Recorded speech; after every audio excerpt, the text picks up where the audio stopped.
요즘은 뉴스를 보는 것이 참 두렵습니다.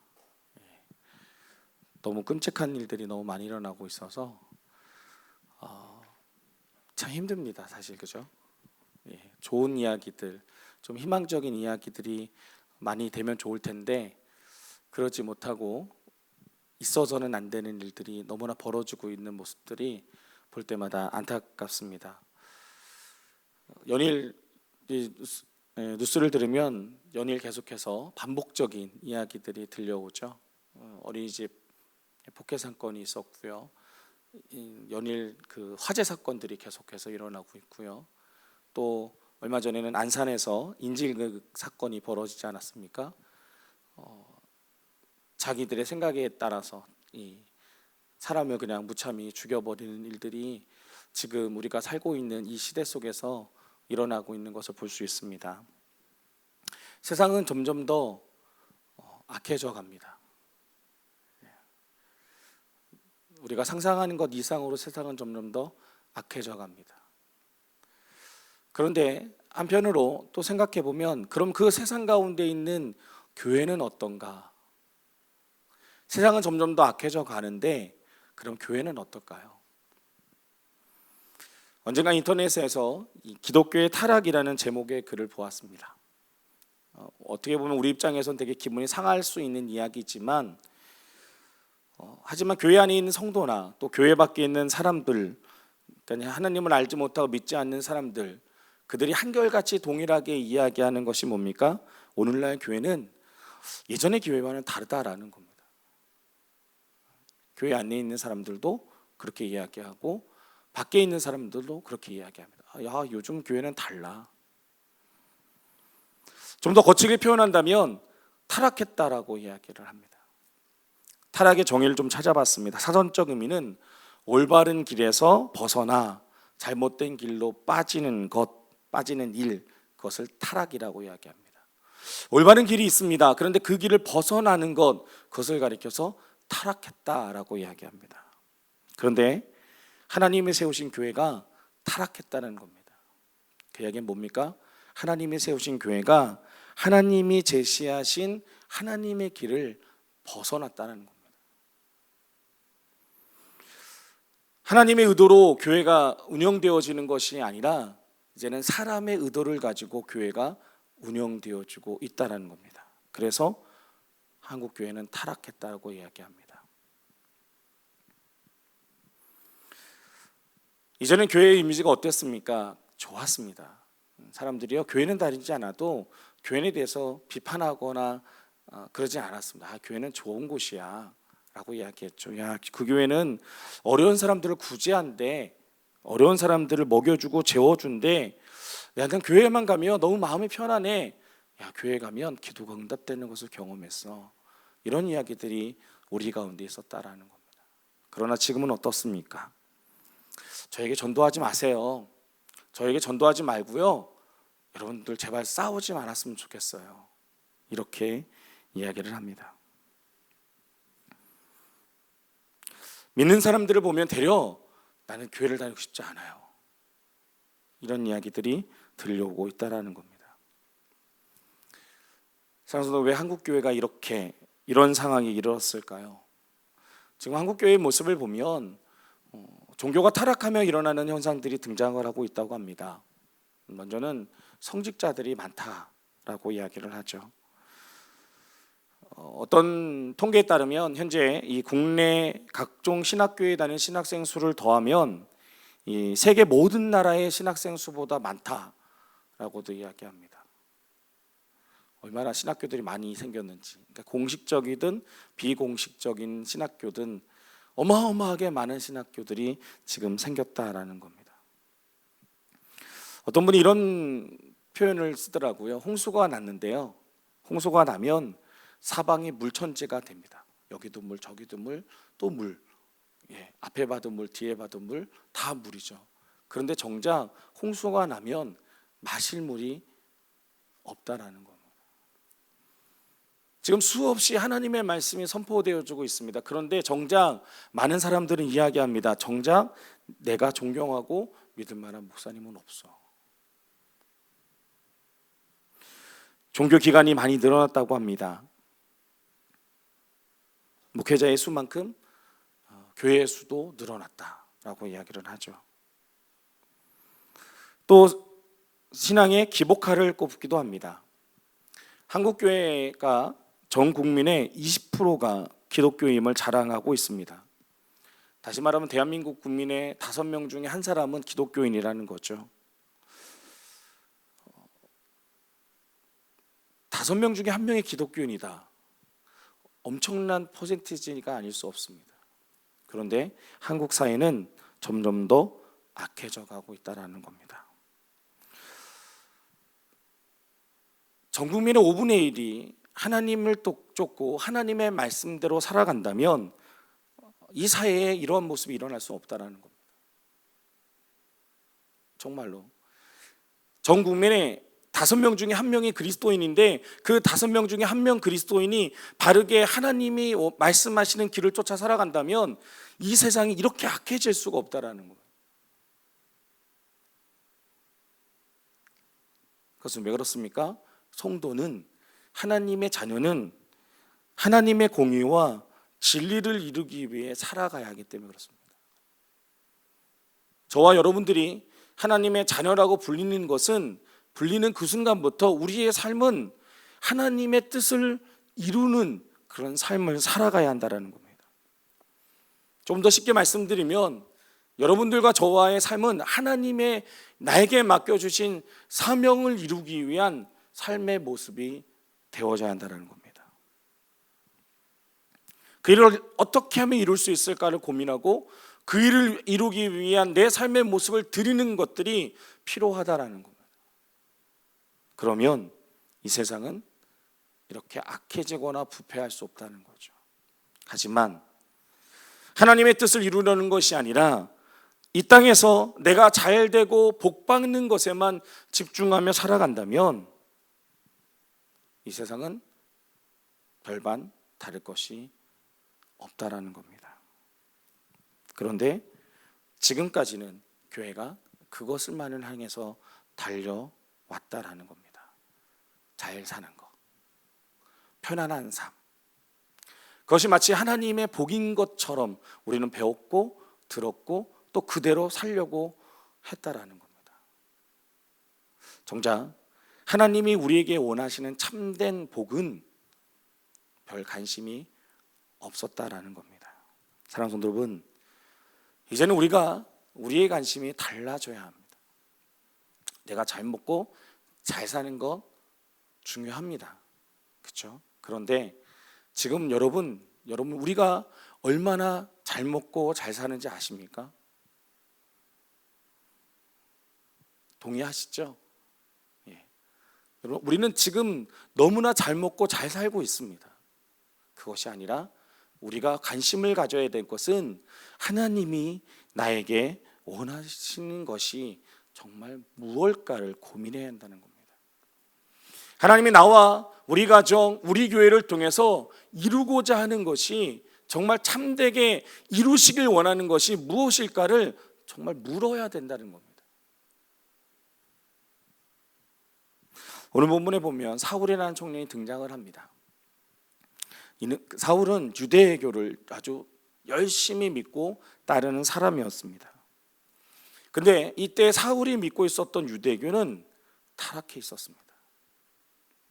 어느 정도였냐면 이 성서학자 예레미야스가 사울이 살던 당시 이 예루살렘에만 제사장들이 8,000명이 있었다고 이야기합니다. 8,000명.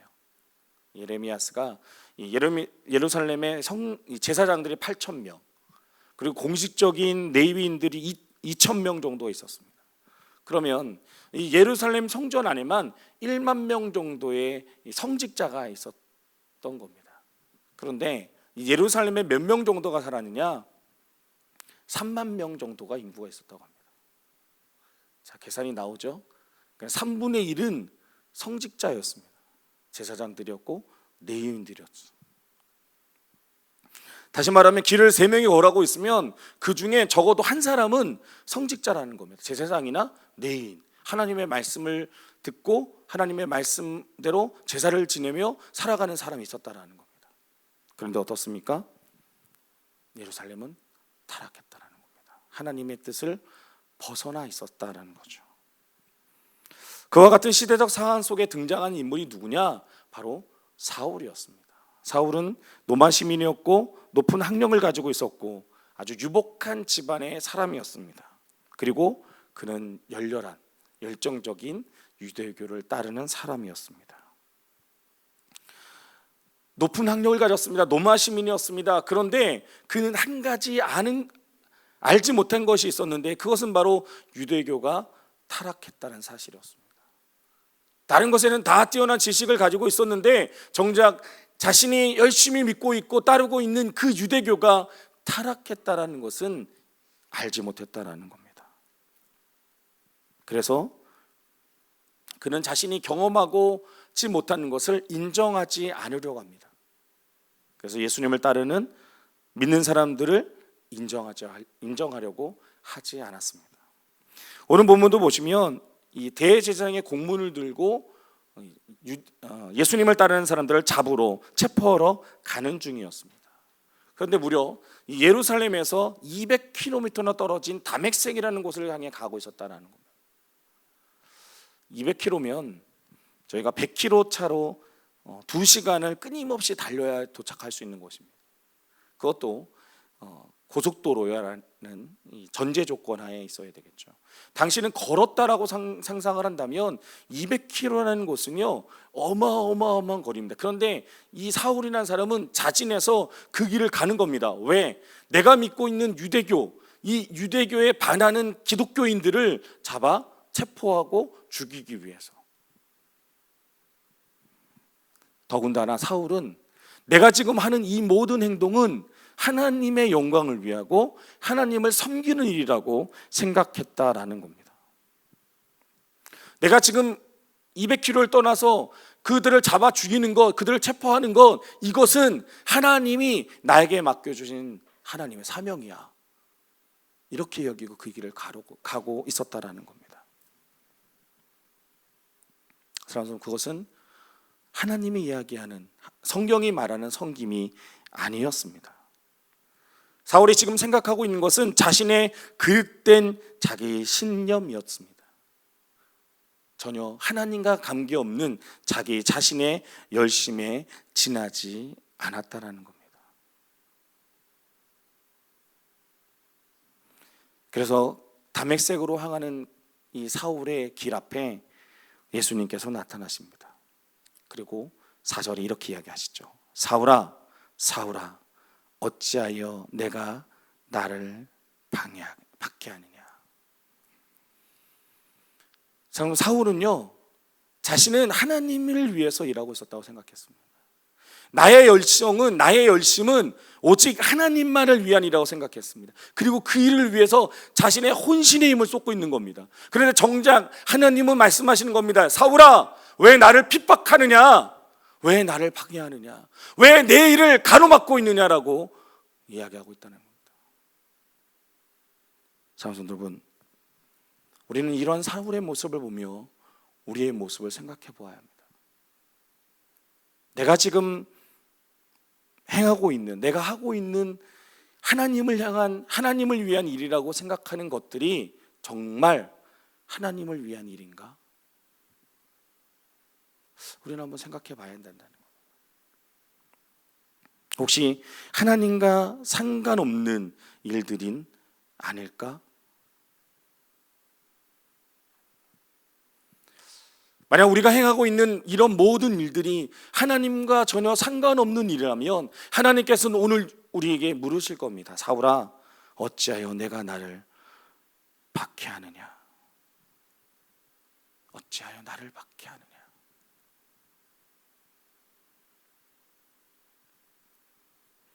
나의 만족을 위한 일이 아니다. 우리가 하루하루를 살아가는 우리의 삶의 모습은 오로지 하나님의 영광과 하나님의 나라를 위한 일들이 되어져야 합니다. 자신을 위해 살고 있었던 사울, 그 사울을 예수님은 찾아오셨습니다. 그리고 예수님은 사울을 만나 주셨습니다. 그 순간 사울은 성경에 보면 고꾸라졌다라고 이야기합니다. 그리고 얼마 후 일어나라는 이 예수님의 명령을 쫓아 일어나게 됩니다. 그런데 성경에 보면 이제는 이전의 사울이 아니라 다른 사울이 되었다는 겁니다.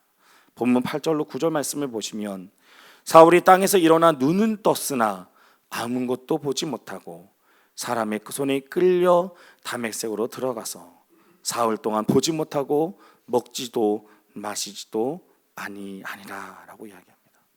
다시 일어났습니다. 그러나 하지만 더 이상 그의 눈으로 세상은 볼 수 없었습니다.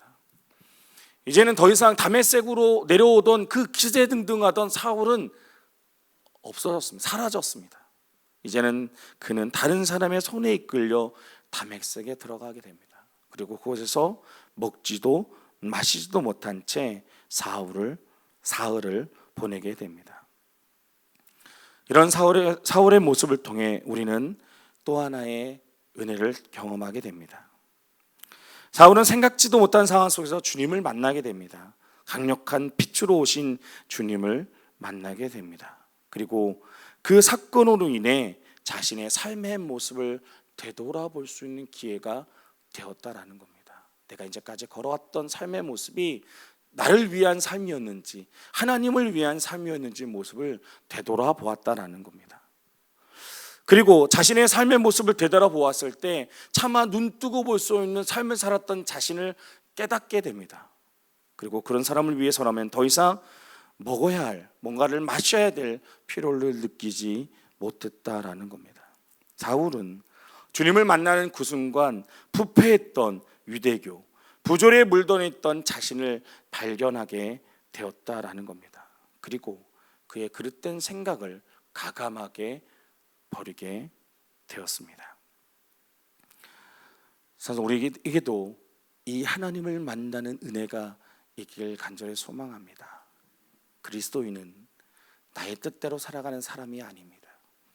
내 마음과 내 생각이 이야기하는 것을 귀 기울이고 그것을 쫓아 살아가는 사람들이 그리스도인이 아니라는 겁니다.